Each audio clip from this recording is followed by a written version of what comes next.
All right, so as Mike said, my name's Jason. I'm with the Chatham-Kent Local Immigration Partnership, and I'm here to talk about what works, how CK-LIP engages its council members. I was thinking about it this morning, and the title should actually say what works for us, because I'm not standing up here and telling you what I'm about to say is the end-all and be-all, but rather this is what works for our LIP. Some of these initiatives might work for you, some might not. So before I get into some of the initiatives that we focus on, I'm sure probably 80% of you are asking, where is Chatham-Kent? So Chatham-Kent is located approximately 300 kilometers south of Toronto, and we cover approximately 2,500 square kilometers of land. So I thought that was a huge number. Then I heard 9,000, and 9,000 is just absolutely absurd to try to cover for a LIP. So with Chatham-Kent, some background on our immigration statistics. So we currently have a population of just over 102,000 people. So within that population, we have 8.6% of our population is made up of immigrants. According to the last statistics, you'll see up there, 660 newcomers came to Chatham-Kent between 2011 and 2016. So those numbers, again, don't include the recent wave of Syrian refugees that came shortly after that time period. So for our council, CK-LIP is made up of 39 council members, mostly at the local level, but we do have some at the regional level as well. So you'll see up on the screen, these are our council members listed. If someone asked me how I would consider our engagement among our members, I would say it's actually very high, but it doesn't come without its work. It's almost a full-time job just to keep our members engaged and make sure our initiatives are going forward. So we host our council meetings every other month. So I know some LIPs choose to do it quarterly, some choose to do it 3 times a year. We've maintained ours every other month, so we do 6 a year. Out of our 39 council members, I bet we average around 25 council members in attendance. So I like that quote of don't stress so much about attendance. 25 of 39 is actually a strong number to have. So for this presentation, I've broken it down into 4 themes of different initiatives that we use for CK-LIP to engage our members. A lot of these are straightforward. A lot of you will probably be using these already. But again, this is just what we find works for our LIP. So the first one is buy-in. CK-LIP is very lucky to have the buy-in from municipal council and municipal leaders. When I mention municipal leaders, I mean our mayor and our CAO. All those individuals believe in the work that CK-LIP is doing. They believe in immigration in the community. They believe in diversity in the community. So it makes our job a lot easier.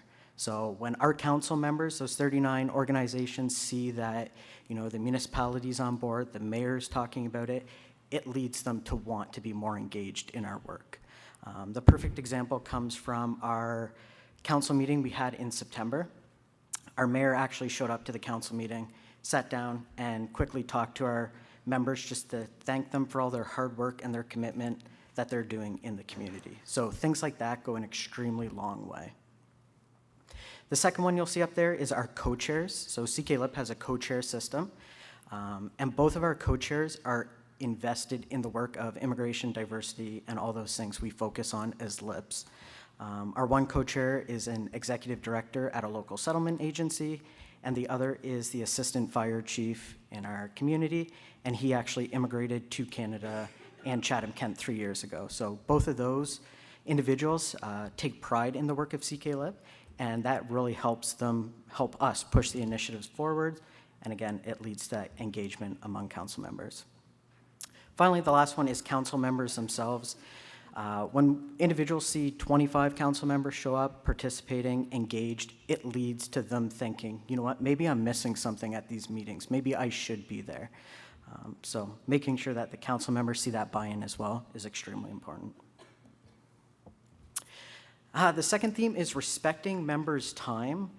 When I first started with LIP, the very first thing I had to accept was CK-LIP is my full-time job, and it's only my full-time job. It's no one else's full-time job.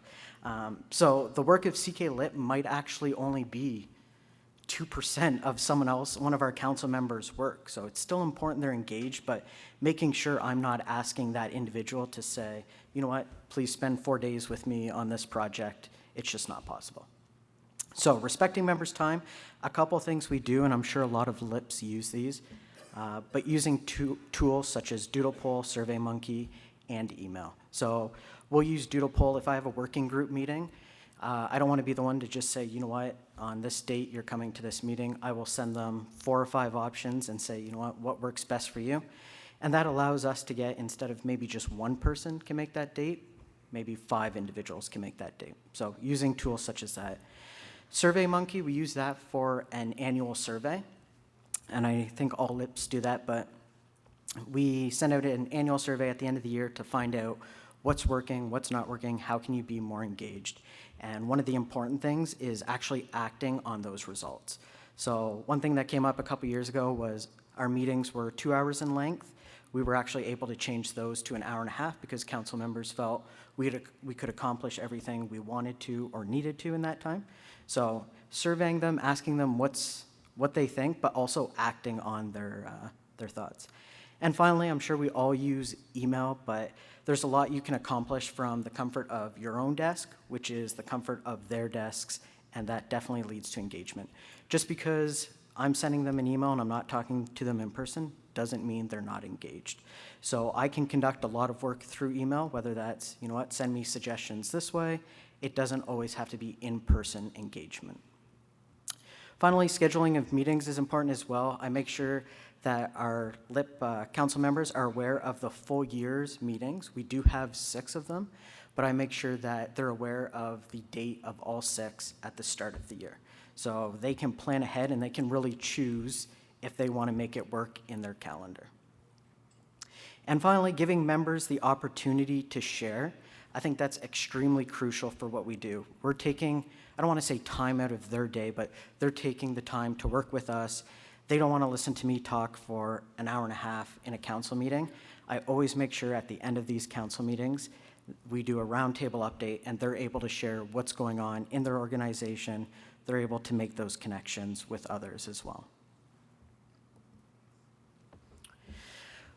As I mentioned earlier, we do have strong engagement in our LIP. So even though that engagement is there right now, one of the hardest things is just making sure that you continue that engagement.